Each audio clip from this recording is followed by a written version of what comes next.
Hi friends, welcome to Btech.Allrounder channel. ఏంటి full stock నేర్చుకోవాలనుకుంటున్నారా?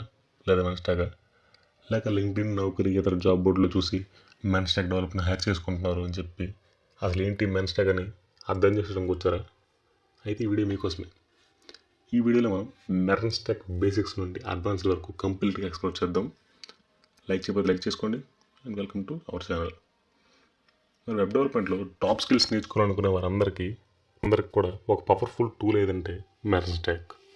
మనం ప్రతిరోజు చాలా వెబ్సైట్స్ విజిట్ చేస్తాం కదా, కానీ అసలు ఈ వెబ్సైట్స్ ఎలా వర్క్ చేస్తాయి, ఏ ఫ్రేమ్ వర్క్స్, ఏ టెక్నాలజీస్ యూజ్ చేసి బిల్డ్ చేస్తారు, ఈ క్యూరియాసిటీ ఉండే టెక్ ఇన్సైట్స్ అందరికి కూడా ఈ మెర్న్ స్టాక్ నేర్చుకోవడం చాలా బెనిఫిట్ ఇస్తుంది. ఈ వీడియోలో మనం అన్ని డిస్కస్ చేస్తాం. First, what is MERN? MERN stack అంటే ఏంటో చూద్దాం. MERN, MERN. M అంటే MongoDB, E అంటే Express.js, R అంటే React, N అంటే Node.js. ఈ 4 టూల్స్ కాంబినేషన్తోనే ఒక ఫుల్ స్టాక్ అప్లికేషన్ని ఫ్రంట్ ఎండ్ నుండి బ్యాక్ ఎండ్ వరకు కంప్లీట్గా బిల్డ్ చేస్తే అదే full stack application and you are the MERN stack developer. First, ముందుగా మనం డేటా స్టోర్ చేసే సిస్టమ్ కావాలి కదా. ఈ పర్పస్ కోసం మనం MongoDBని యూజ్ చేస్తాం. MongoDB అనేది ఒక NoSQL డేటాబేస్ అంట. ఇది JSON-like స్ట్రక్చర్లో డేటాను స్టోర్ చేస్తుంది.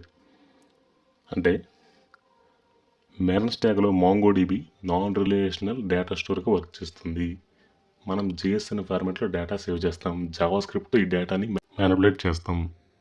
ఇది మీ యాప్కి స్కేలబిలిటీ అండ్ ఫ్లెక్సిబిలిటీ ఇస్తుంది. ఏంటి ఏ పదాలు పడుతున్నాను అన్నట్టుంది కదా, ఏం కంగారు పడకండి, మీకు కంప్లీట్గా నేను నేర్పిస్తుంది ఇక్కడ ఇదే ఛానల్లో.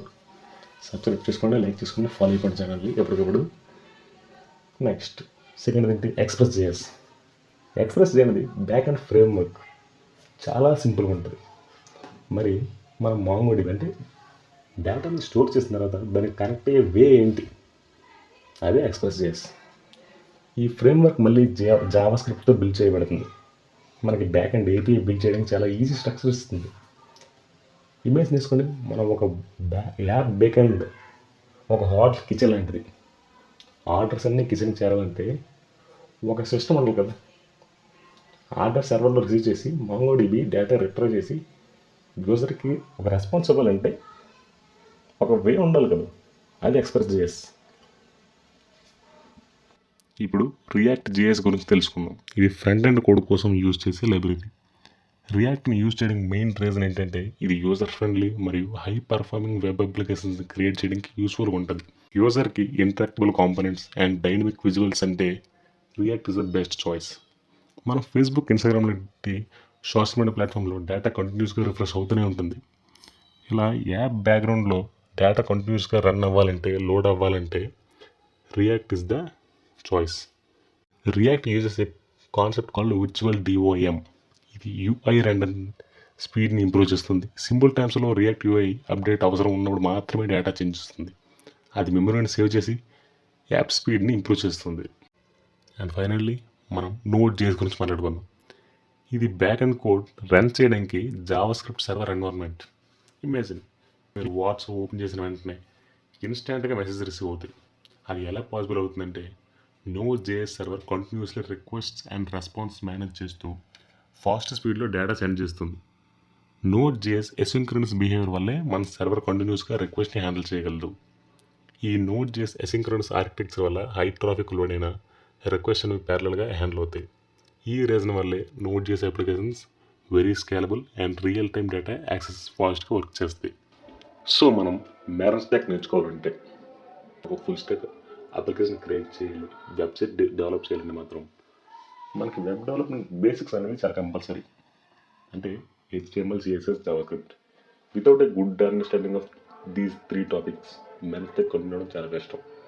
So road map of MERN stack development. First front end topics బాగా నేర్చుకోండి. HTML, CSS, JavaScript.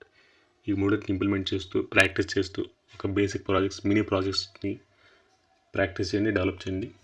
తర్వాత ఒక పర్సనల్ పోర్ట్ఫోలియో క్రియేట్ చేయండి. నెక్స్ట్ బ్యాక్ ఎండ్లో Node.js, Express.js, API, MongoDB వీటిని ఇంప్లిమెంట్ చేయడం, యూజ్ చేయడం, ఎగ్జాంపుల్స్తో ప్రాక్టీస్ చేయండి బాగా. తర్వాత ఒక బేసిక్ ప్రాజెక్ట్ బిల్డ్ చేయండి. Next build your own restful API from scratch నుంచి చేయండి. లాస్ట్లో ఒక front end framework React.js. So ఫైనల్గా front and back and connect చేయండి. మీ full stack web application ready అయిపోయినట్టే, మీరు మెర్న్ స్టాక్ డెవలపర్ అయిపోయినట్టే. అండ్ మీరు ఏదైతే వెబ్సైట్ డెవలప్ చేస్తారో దాన్ని డిప్లాయ్ చేయండి, పబ్లిక్కి అవైలబుల్గా ఉంచండి. అలాగే ఒక పర్సనల్ పోర్ట్ఫోలియో క్రియేట్ చేసుకోండి. ఇది మీ రిజన్కి ఒక వాల్యూని ఇస్తుంది. This is the complete road map of MERN stack development. మీకు ఇది ఎక్కడ నేర్చుకోవాలి, ఎలా నేర్చుకోవాలి, ఎవరు చెప్తారు, తెలుగులో, అది కూడా తెలుగులో ఫ్రీగా అనుకుంటే ఎలాంటి డౌట్స్ లేకుండా మన ఛానల్ ఫాలో అయిపోండి. మీకు కంప్లీట్ కోర్స్ నేను అవైలబుల్గా ఉంచుతాను ఈ ఛానల్లో.